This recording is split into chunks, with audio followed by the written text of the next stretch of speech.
Sometimes the best stories in golf aren't found on tour. You'll find them at the back of the range. And here's your host, Ben Adelberg.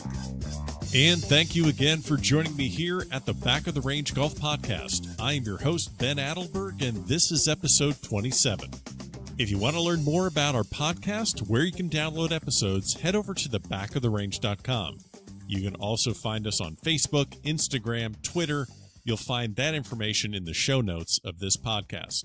We had a Florida golf legend on the podcast last week, and I hope that everyone enjoyed Bob Toski's episode.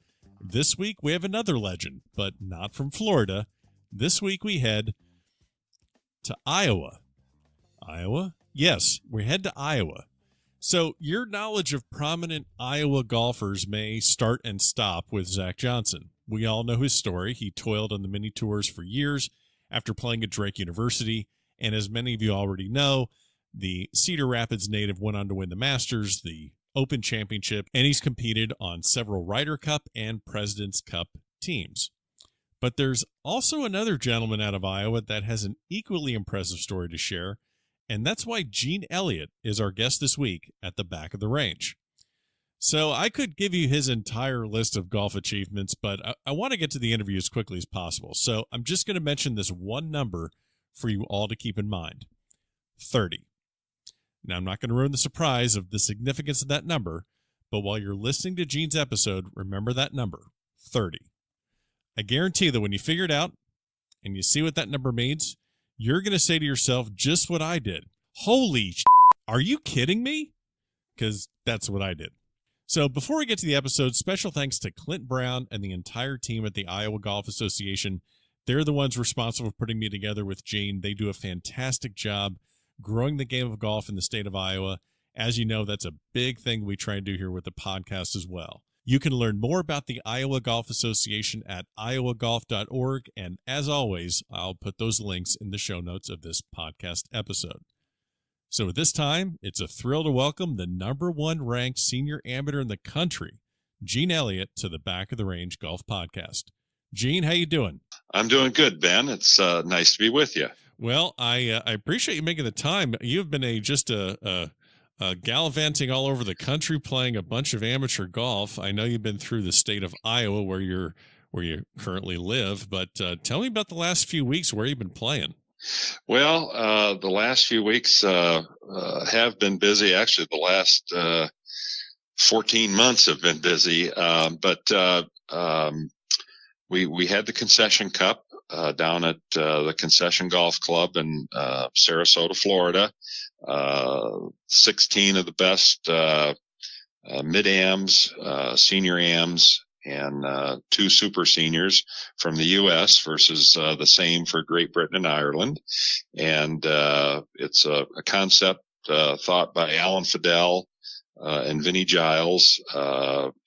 It's kind of like a mid-am senior Walker Cup. Sure. And that was held down at the Concession. They had it in 2014, 2016, and then 2018. I played as a mid-am in 14 and then this year as a senior.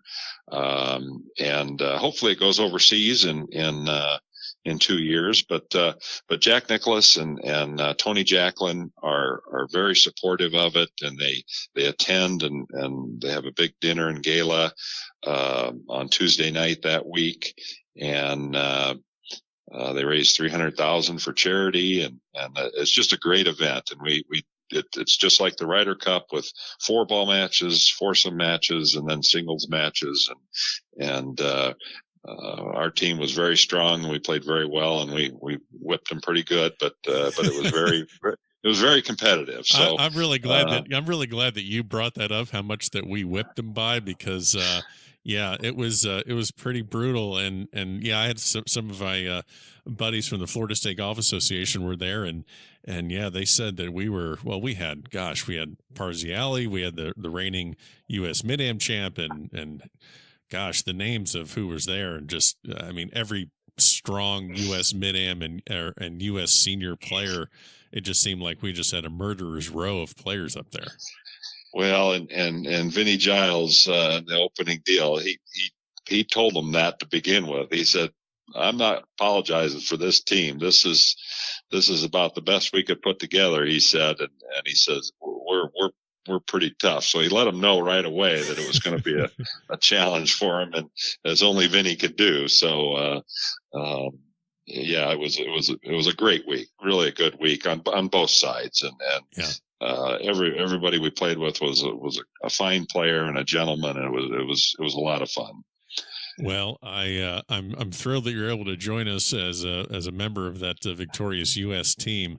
Just to give our listeners I have your litany of accomplishments as an amateur, and we're going to get into some other ones. But the number 29, does that ring a bell at all for you? The number 29, you got me there. Okay. You got a lot of people too, because I don't know how many people have 29 USGA championship appearances.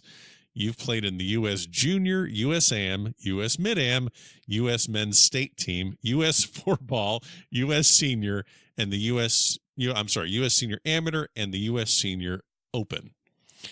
And I guess the big question to me is, why aren't you at 30 and you're only at 29? Can you explain yourself? Well, I'm exempt for the Senior Am this year, so I'll definitely get to 30 this year in August. So, to play in any USGA event is quite a thrill, and I'm to play in 29 of them, that's hard to fathom. I have friends who have played in a lot more, but others have just played in maybe, one or two, and they're all precious. And sure. To play for a national championship, and I came close to getting in an Open years ago, U.S. Open, but lost in a playoff once. It was first alternate a couple times, but never got that one. And, I cherish every one of them, and have had a little bit of success. Haven't got a gold medal yet, but we're still working on that. Good. Well, before we get back into exactly what you've what you're currently working on, what you're currently accomplishing, so you're been playing golf in Iowa for quite a long time. So tell me a little bit about your college days, your high school days playing in Iowa. Tell me how you got started. Yeah, I was actually born in a small town, Fairfield, Iowa, southeast Iowa, that had a 9-hole golf course, and I played all sports as a kid, and played a little bit of golf there. But we moved to the Quad Cities when I was 10 years old, and my father joined a club there after a couple of years, and when I was like 11, 12 years old, I played in a few little junior tournaments, and it was just another sport back then. And I found out I had a little bit of success, and when I became 14 going into high school, I qualified for the high school team as a freshman, varsity as a freshman, and we got a new pro to Crow Valley Golf Club, and his name was Butch Harmon. And we didn't know who he was or anything, and we were just kids, and after learning a little bit about him, his dad won the Masters. Yeah. Oh, wow, that's pretty cool. We went to a Pro Junior, the Iowa Pro Junior together, and Butch could play. He's a former PGA Tour champion. He won the VC Open in New York in his playing days, and Butch was, we thought he was an old man, but he was probably in his, early to mid 30s. And, we went to, Iowa Pro Junior, and we won. And I think the next year we went and we won. And he said, I got to find some national Pro Juniors to take you guys, because we had a good group of little players. And we went into Chicago, and Chicago District Pro Junior. We won that. And Butch, he has this magnetism, and he still, to this day. And when you're just around him, you feel like you can do anything. You feel like you're invincible. And I can vividly remember the Pro Junior in Iowa, and it's 3 juniors in the pro, and we were playing, and the other 2 kids had have trouble on this hole, the par 5, and I was in the fairway, and Butch comes walking over to me, and I said, okay, I know, he's going to tell me to just lay it up in front of the green and pitch it on and make a par, sure. And he came up to me, he called me Mantis. My nickname in high school was Mantis. He said, Butch gave it to me. He said, I looked like a praying mantis when I was standing over the golf ball. And he said, Mantis, I want you to take this 3-wood and knock it right in the middle of the green. I mean, you were afraid not to, and I got up and I hit that thing on the green and I 2-putted for birdie. And it just makes you feel like you can do anything. And looking back and looking at all the accomplishments he's had with, Davis Love and Greg Norman and Tiger Woods and all these people, I think he has this ability to just make them think that they can do superhuman things. And he's taken a lot of guys to number 1 in this game. Sure. And Butch was there at Crow Valley for about 5 years, and then he moved on and became the teacher that everybody knows. But he was just another, club pro that we just happened to have at the time. And he's quite a character and a lot of fun. And we're still stay in touch a little bit, not much, but I run into him once in a while here or there. And but those were my high school days. We had great teams. 4 people on our high school team turned pro. Wow. So we always had strong high school teams, and we won the state high school championship, and I won the individual my senior year, and went to the University of Iowa on a scholarship after I graduated high school. And the Big Ten golf is a great conference, and I never was a great college player. I kind of had a homemade swing, and I would get hot and play well, and I won some small college tournaments, but I was never an All-American. I was never even Big Ten, all Big Ten, but it was kind of like I was just always close, but never good enough. I won some things, but nothing that big,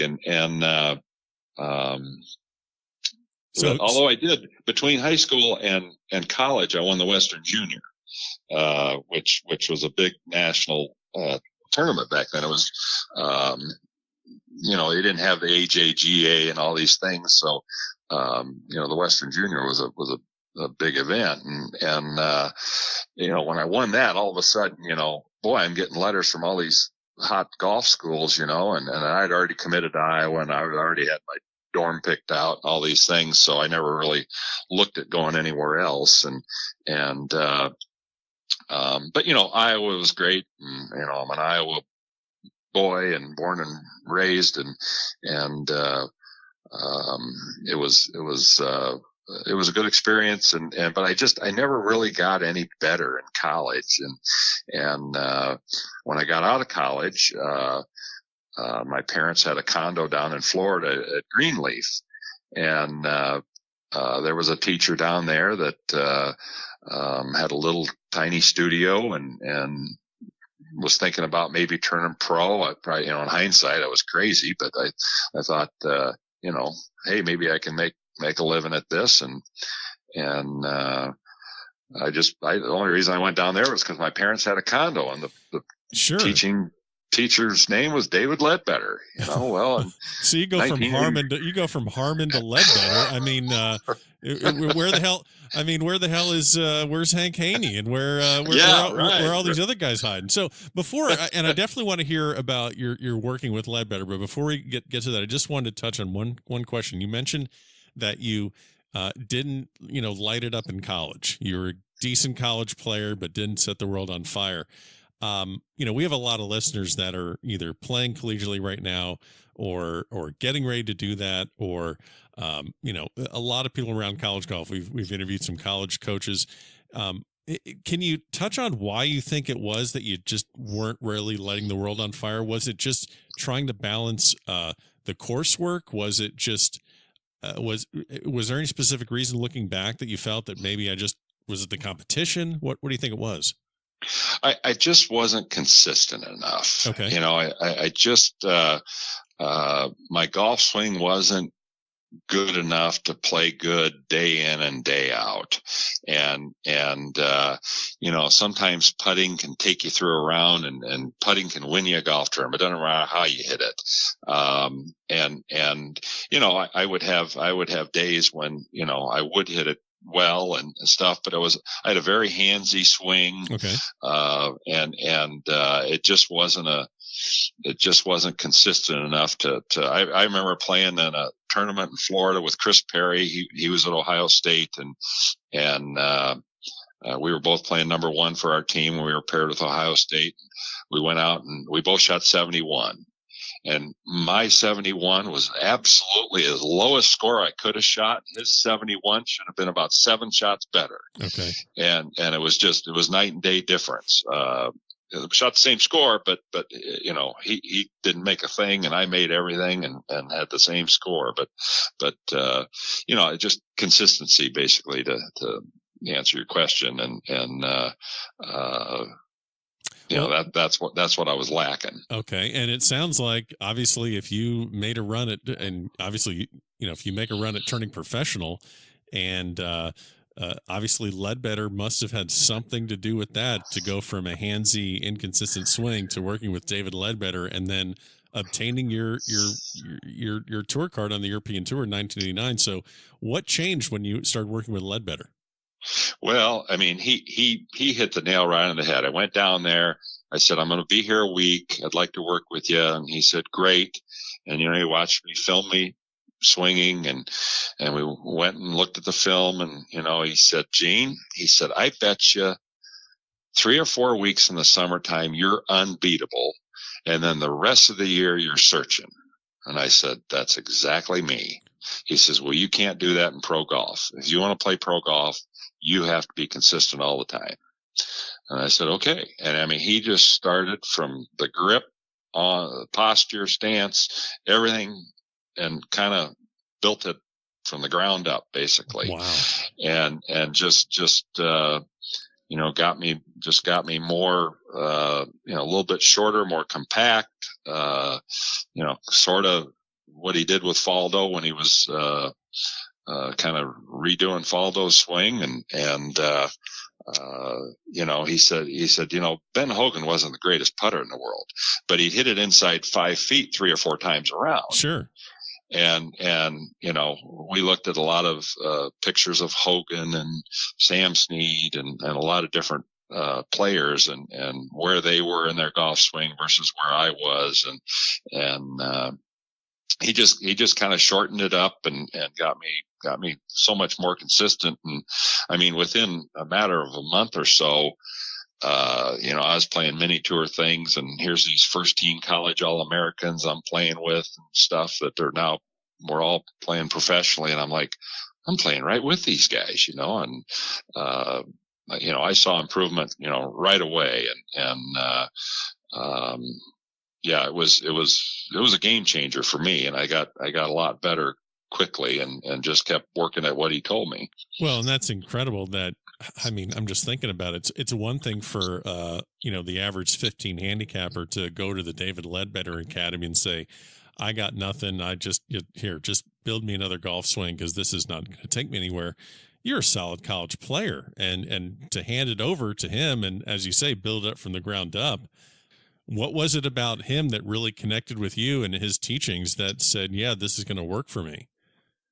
Well, it was very awkward at first. I had blisters, and the grip felt funny, and the swing felt funny, and the stance felt funny, and sure. Everything was different than what I was used to. And I'm a tall guy; I'm 6'4", and I think golf is harder for bigger guys just because you're not on the shorter and better leverage and things like that. So, but he's a very convincing guy. He's a great great guy and a great person. And it's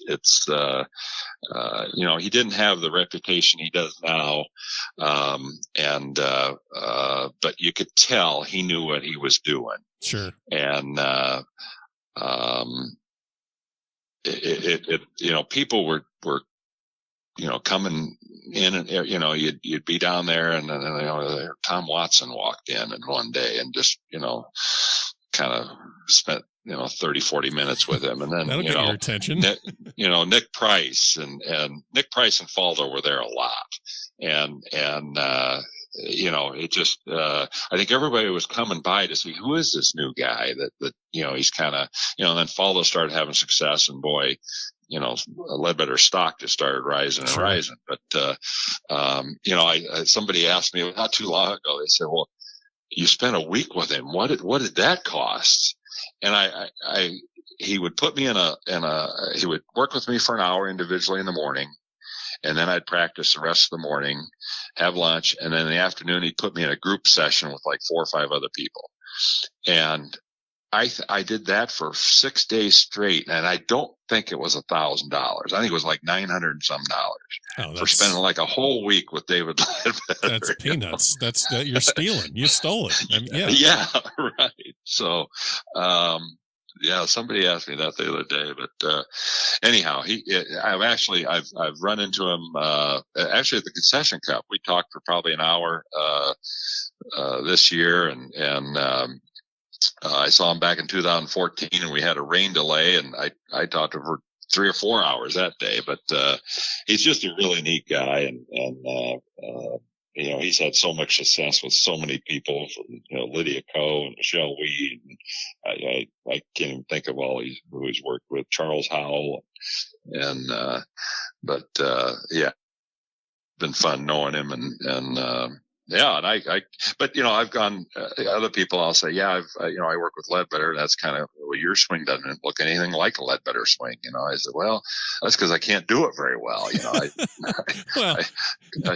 I try as well as I can, but I still can't get to all the positions he wants me to get to. So, well, you've gotten to quite a few of the positions, obviously with your accomplishments. I mean, gosh, the 29 USGAs and the wins at the Porter Cup and the Terracotta and the Coleman twice. And, so that's your amateur career that you went back to after playing professionally, but you had the experience of playing on the European tour. You got your card in '89. So I'm just wondering, now that's kind of a fashionable, path, and most notably, I think, Brooks Koepka and Peter Uihlein went the route of going European Challenge Tour to kind of backdoor into their PGA Tour card. So what brought you over to try and do that in the late 80s? Why? Well, I had made it to the finals of the U.S. Tour School 3 times. And twice I was in 20th position after 4 rounds, 6 round. The finals were 6 rounds. Sure. And I was in 20th position and they give 50 cards. And all I can say is I choked. I was a PGA West stadium course and I had the 5th and 6th round. I shoot like 77, 76 and I missed my card by 3 shots. I mean, if I just shoot par, you're there. I get it by 5 or 6 shots. And then it happened in Florida. I think we were in Palm Coast or somewhere, a couple years later. And I'm in like 21st place with 2 rounds to go. And I shoot 79, 70 something and, missed by 5. And, I think the reason I went to Europe was I think I missed the regional to get to the finals in the U.S. Tour School. And so I went over to there and I got my card. It was in Spain. And I think that was the same year Colin Montgomery got his card. And I remember playing with Paul Broadhurst over there in the tour school. And in 2016, I qualified for the U.S. Senior Open. And Paul Broadhurst, he was a rookie and I was a rookie over in Europe back in '89. And he wins like the third tournament we played over there as a rookie. And I was just like, I remember talking to him. I was like, holy cow, you won right out, awesome. That's awesome, and he was real happy and everything. And so, after '89, I never saw the guy. Well, at Scioto in 2016 for the U.S. Senior Open, I play a practice round with Paul Broadhurst, and he has his son caddying for him, and I have my son caddying for me, and we're walking down the fairway, and I told my son, I said to Paul, I said, you and I were rookies on the European tour at the same time. And he kind of looked at me, and I said, and you won the third event out of the blocks. And he turned around and stopped, and he goes, what's your name? And I said, you wouldn't know me. I said, you wouldn't remember. I said, but I remember you. And he won the British Senior Open, I think, in 2016. So, but it's neat, the people you've met through the years, and you run into them later in life and things. So, that was kind of how I got over to Europe and played over there in 1989. And the experience you had over there, I mean, gosh, how many countries did you visit? What was it like, obviously, in the late 80s, just playing the tour? What were some of the countries and some of the places that you played at? Played Tenerife, which is an island off the coast of Spain. Mm-hmm. And then we were going to Dubai.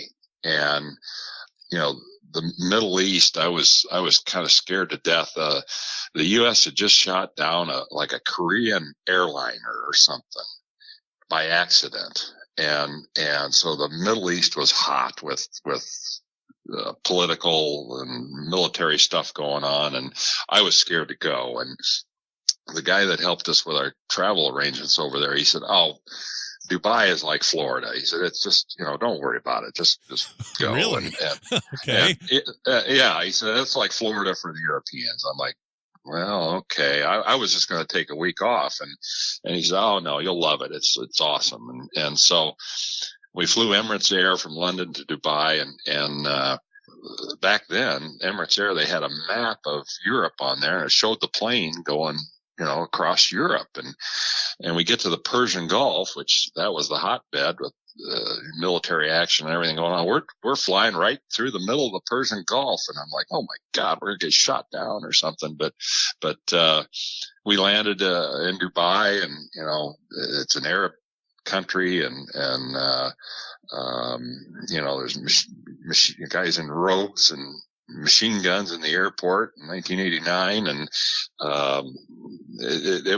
we weren't in Iowa anymore, I can tell you that. And but it's a wonderful golf course. It's the same course they play that Emirates Dubai tournament now, and it was the first or second year they had it.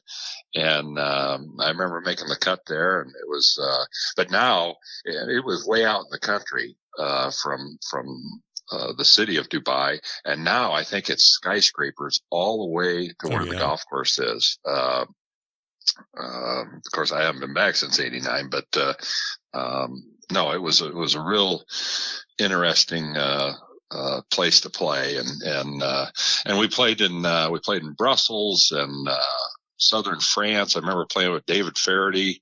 I was paired with him, and somewhere in southern France. It wasn't a big name town or anything, and I couldn't understand the guy.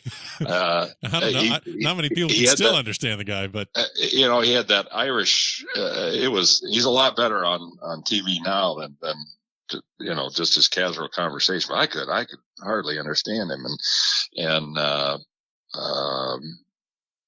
where else do we play? I played in the Italian Open in Milan, Italy, and I played in Sardinia. You've been all over, man. I've clicked a few things on my passport. So, but that was a long time ago. It was a great experience, and enjoyed it. And then I came home and got married and quit pro golf. So that was the end of my pro career. So you get your status back, looks like in around 1994. 94, 95, I think, is when I got it back. And I think the first pretty much event I qualified for the U.S. Mid-Am at Caves Valley, and was, thrilled to make it to that. And I actually, I was in a playoff for match play. There was a bunch of guys, 15, 16 guys for, I don't know, 6, 7 spots. And I was the last guy to get in, 64th seed. And I played John Harris, who had just got back from the Walker Cup over in Scotland. And all I had to do is 2-putt the last hole, the 18th hole from 15 feet. I beat John Harris, and I 3-putted it. And then he beat me on the 19th hole. But yeah, I'll never forget that. My dad was there, and my dad flew out to watch the match play, and 3-putted that last hole to make the match go, an extra hole, and John made like a 40-footer on the first extra hole. But he's become a real good friend. So, yeah, that was my first back into amateur golf. So. Sure. So now I'm just curious, you're playing this real busy competitive amateur schedule. You're not just the typical guy that tees it up on the weekends with his buddies over a couple beers. You're playing this national schedule, and also, you own and operate your own equipment company. It's one of the biggest companies in the United States as far as waste equipment market. How do you balance that? I mean, how do you balance the family, the work, running a company, and then playing this high level golf? It can't just be all talent. It has to be some sort of time management. Like what are your keys to keeping everything kind of in sync? Yeah. Well, back when I was a mid-am and younger mid-am, I didn't play that heavy a schedule nationally. I mean, I played national events, Porter Cup, and I played a few Sunny Hannahs and Northeast Ams and Westerns and that. But when I got in my 40s and stuff, I didn't play as much of that. But now that I'm a senior, and we're empty nesters and no kids at home and all that, as a senior, I've had a renewed life here with being 55, and we hit it pretty hard, I guess, the last 12, 14 months. So, as far as Elliott Equipment Company, I have very good people.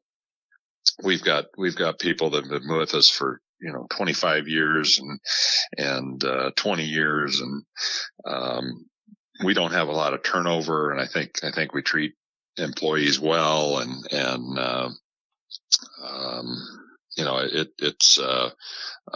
we're very lucky to be in the business, the kind of business we're in. We work with municipalities and private garbage contractors, and cities don't go broke, at least not very often. Right. And there's always garbage to be picked up. So, it's a pretty secure business.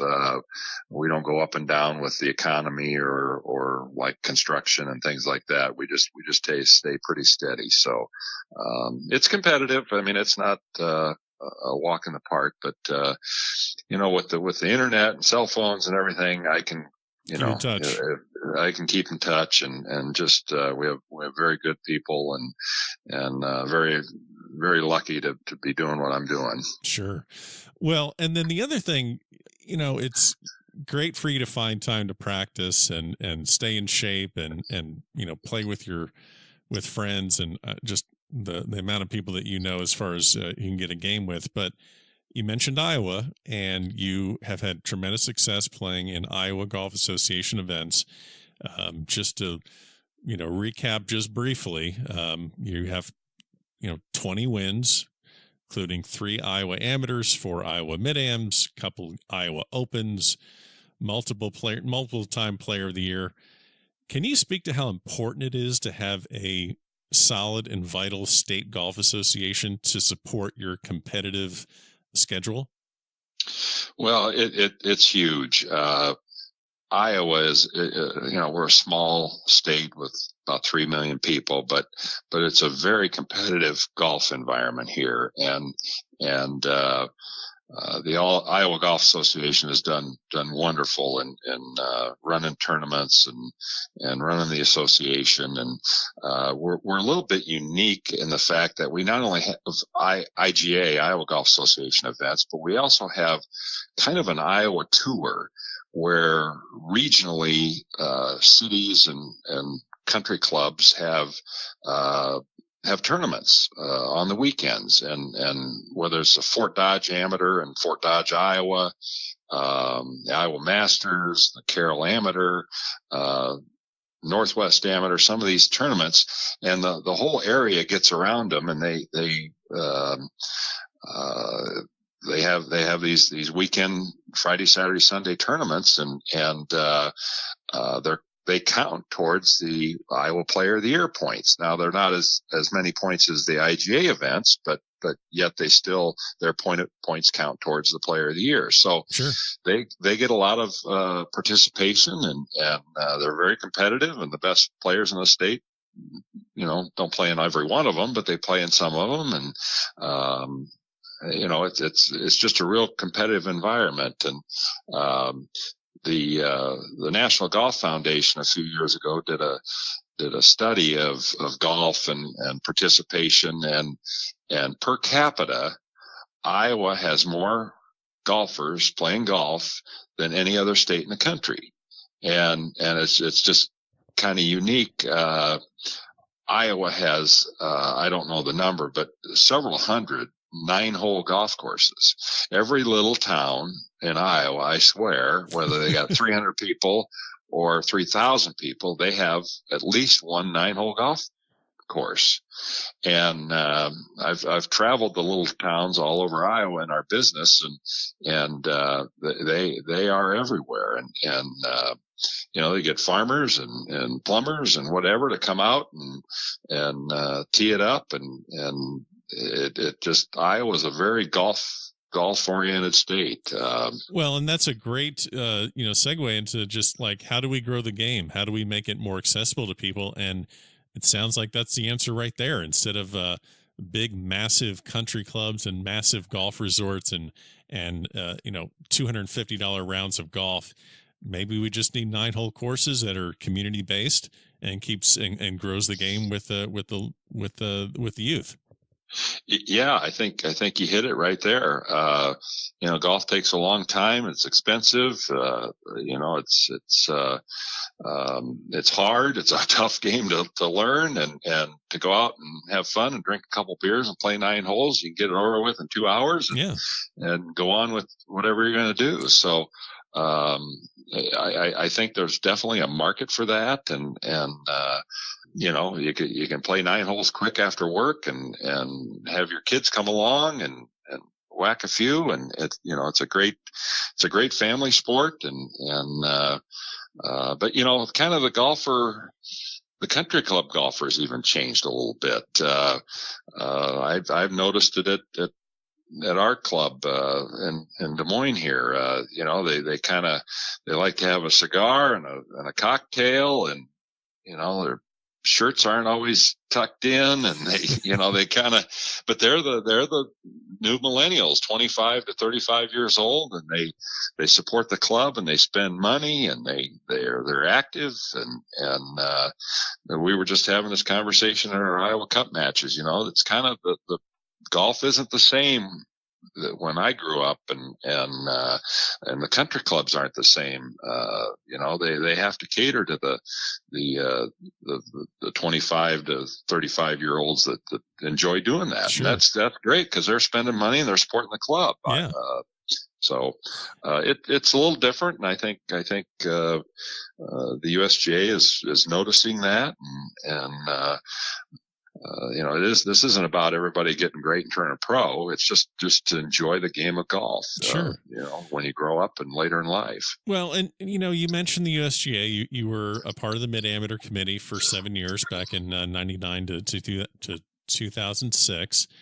And I guess another question I have for you. So you're a nationally accomplished amateur.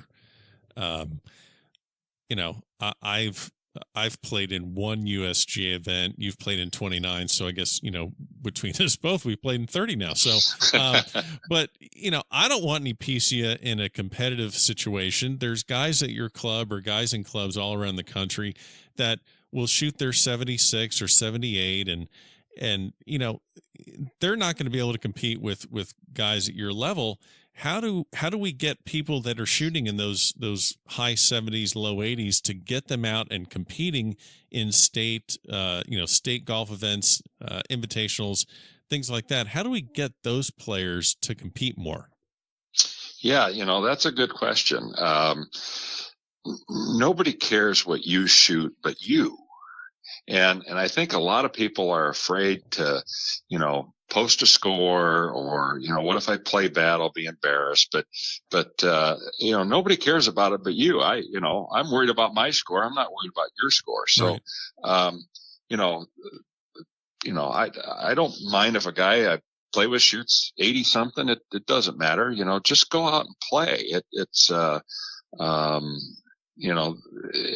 so much fun to compete and be around other players and be around good players. I can remember, being younger and looking up to the good players, but, our numbers are down in our tournaments, in Iowa, our state AMs and mid AMs and things. And, we're trying to find ways to get the guys to be active and join and play. We tried to have some IGA events that were handicap net events and it just never got off the ground. But, I think golf is looking at these subjects and trying to, just more ways to support the game. Sure. So you've had the tremendous success as an amateur. You've moved, obviously to, after you're turning 55, you're playing a lot of senior events. You've played you've won in Canada. You've won, you've won the Transmiss. You've won the Crane Cup. What is next for you? What is the most enjoyable tournament or stretch of tournaments that you're still looking forward to compete and play in?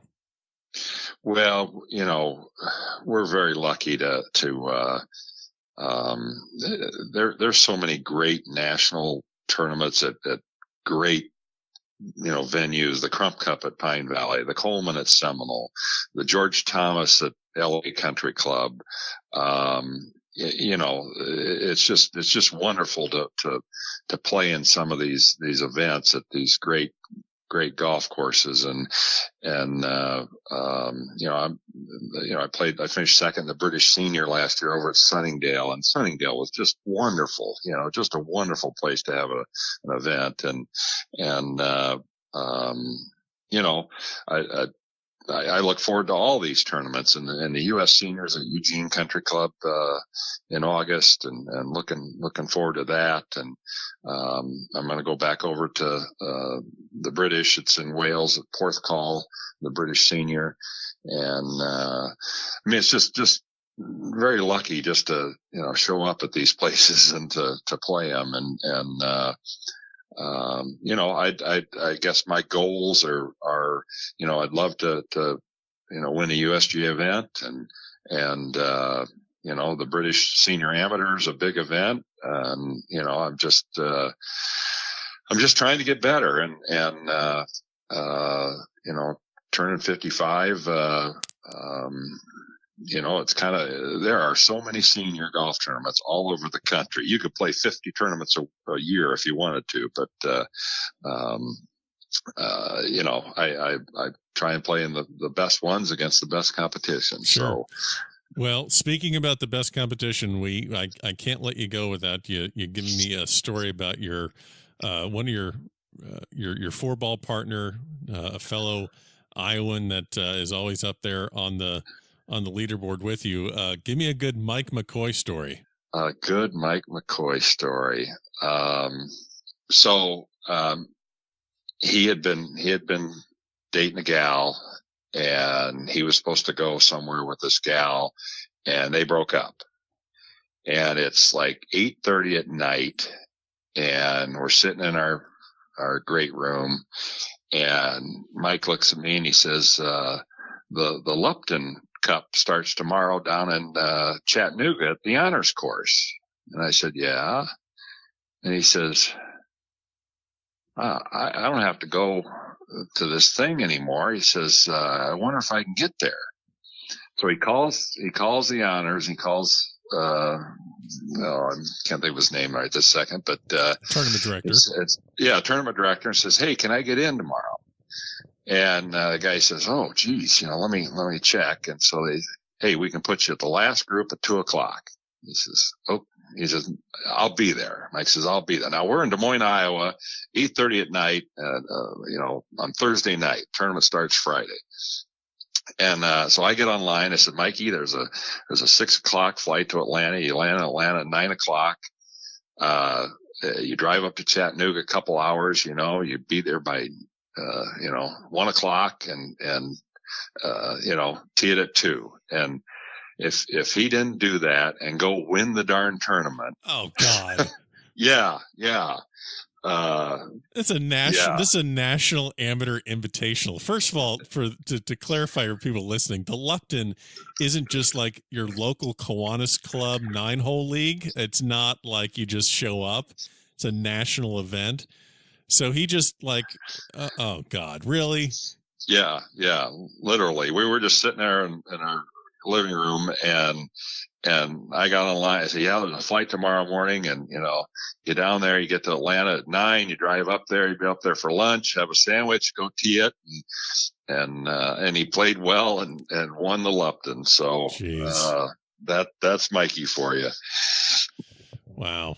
Well, we'll have to see if we can get Mikey on here to get a good Gene Elliott story out of him at some point.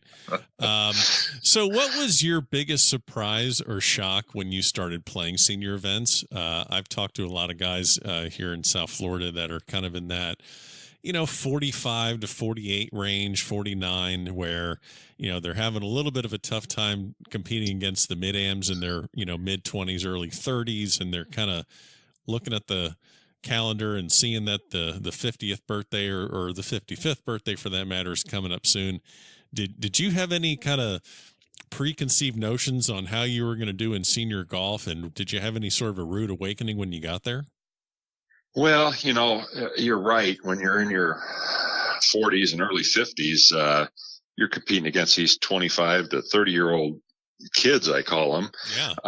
That, they're hitting it, 50 yards by you, and, it's a different ball game. And it is hard to be competitive. In Iowa, our state golf association, seniors 50. So I played some of the our state senior am and senior match play and had a little bit of taste of that. But, I saw a lot of my friends that were older and playing, going and playing the British senior am and playing in the U.S. senior am and having success. And they were all, good friends of mine. And so I was kind of looking forward to joining them again.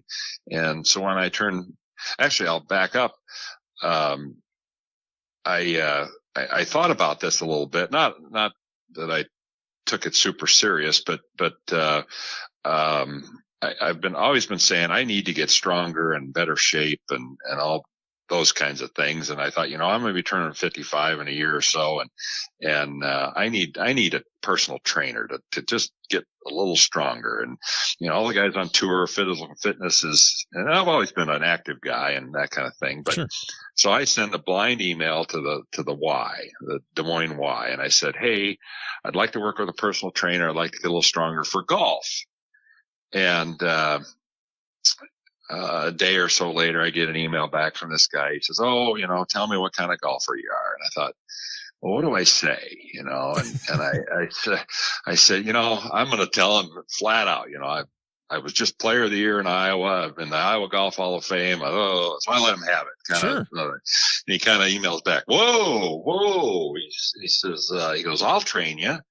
And, so anyhow, I go to the, first couple training sessions with him and he likes golf a lot and his name's Tim Sukon I said, Tim, I just need to get stronger and better. I'm going to be turning 55. I can play all this, national senior stuff. And I said, I just need to get in better shape. And he says, well, Gene, round is a shape. Oh, and wow. I said, he was just giving me crap. No, that's great. That's the kind of guy you want. Just, just and kicking the ass a little bit. We've been buddies ever since. And I've worked out with him now for a little over 2 years, and he hasn't hurt me, and he keeps me strong enough and my stamina. And I really think he's helped. And I started, the other thing I did was I started working with an old friend, Chris Foley, on my putting. And I think I've putted better in the last couple of years than I ever have. And then Ken Shaw, local Des Moines teacher here, he has his own studio. He had his PGA Tour card, and a great player. And I've been working with Kenny on my swing the last 3-4 years. So, between them and just kind of turning 55, it's just kind of all gelled. So I'm not that smart to there wasn't a grand scheme plan here. It just kind of all happened. Chris Foley, just talking to him, I said, I need to help with my putting. Do you work on putting? He said, oh yeah. So, he's really helped. And then Kenny I've known for decades, and then the Tim, my trainer, it's just been great. So, well, and this is really good stuff, because I guess what I'm taking away from this is you're at very close to let's just say it, you're at the top of your game as far as senior amateurs around the country. There's a handful of guys, and you're one of them. And still you're working with a trainer, you're working with a putting instructor, you're having someone look at your swing. If you want to compete at whatever level it is, you have to work with someone. You have to have people helping you. It's not just I go out, hit a few balls, I hit a few chips and putts, and off I go and I shoot 68. So how important is it that you have, obviously you have to have a team with you. You have to have some people that are working with you. Yeah. And I think it has made the difference. And that's one thing that Mike McCoy, he's always, he works hard at his game, and he practices hard. And I've just never been that big of a practice guy. And Mikey has, through the years, has pushed me. He's always pushed me in golf, and hey, let's go play this tournament. Let's go play that tournament. And now that I was going to be turning 55 a year before him, and I thought, I got 1 year without McCoy, so I better make it good.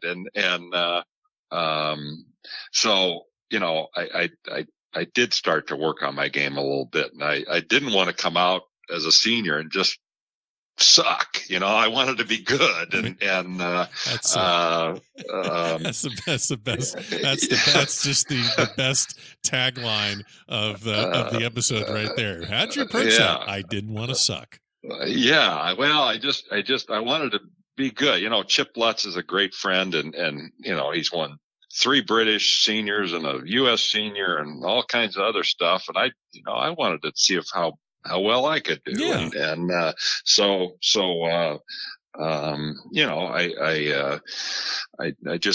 wanted to put a little effort into this, and sure. And I have, and I've had some success, and I'd like to continue it. So, I'm sure you will. We're going to get you out of here with just a couple quick bucket questions here at the back of the range. These are just random. So let me start with a couple right here.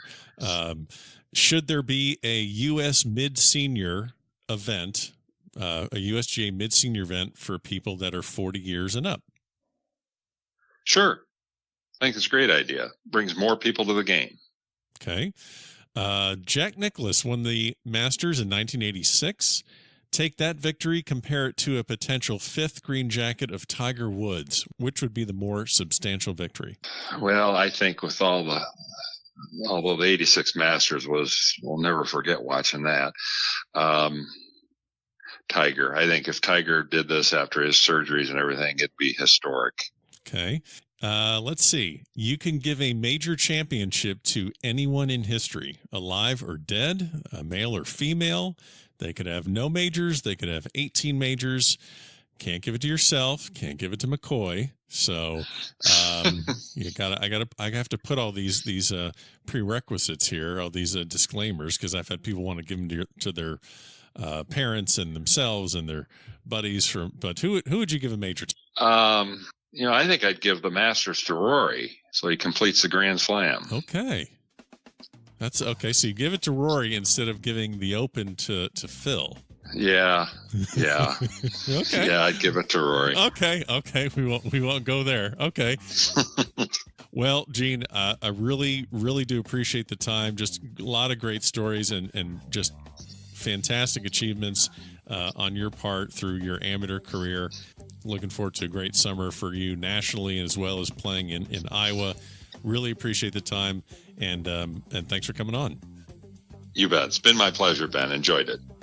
And there you have it. Another great episode here at the Back of the Range. Special thanks to Gene Elliott for taking the time to speak with us. Make sure you follow us on Instagram and Twitter and Facebook, and we'll see you next week for another episode here at the Back of the Range.